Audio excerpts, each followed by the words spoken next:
மனநிறைவு பெற வழி. ஒரு ஊரில் செல்கந்தன் ஒருவன் தன் தொழிலால் நிறைய செல்வங்களை சேகரித்து வாழ்ந்து வந்தான். அவனிடம் நிறைய வேலையாட்கள் வேலை செய்து வருகின்றனர்.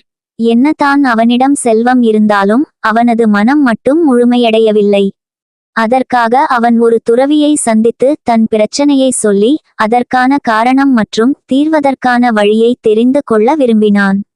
அதேபோல் ஒரு துறவியை சந்தித்து எல்லாவற்றையும் கூறினான். அவனது கேள்விக்கான விடையை தெளிவுபடுத்த துறவி அவனை ஒரு மலை அடிவாரத்திற்கு அழைத்துச் சென்று 3 கனமான கற்களை கொடுத்து தூக்கி வரச் சொன்னார். அவனும் தூக்கினான். ஆனால் அவனால் நடக்க முடியவில்லை. அதனால் துறவி அதில் ஒரு கல்லை மட்டும் தூக்கி போட்டு வரச் சொன்னார். அவனும் தூக்கி போட்டு 2 கற்களை தூக்கி கொண்டு சென்றான். சிறிது தூரம் கழித்து அவனால் அதையும் தூக்க முடியவில்லை. ஆகவே அதில் ஒன்றை தூக்கி போடச் சொன்னார் துறவி. அவனும் தூக்கி போட்டு நடக்க ஆரம்பித்தான்.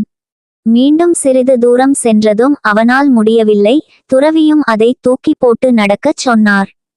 பின்னர் அவனும் எந்த சிரமமும் இல்லாமல் நடந்தான். பின் இருவரும் மலை உச்சியை அடைந்தனர்.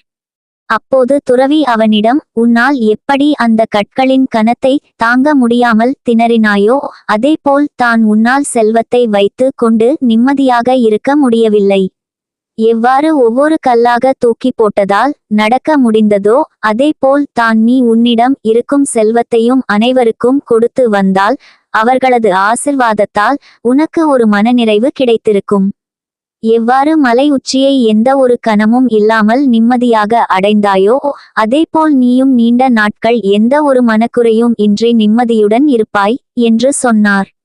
அன்று முதல் அவனும் அனைவருக்கும் வாரி வழங்கி வாழ்ந்து வந்து மன நிம்மதி அடைந்தான்.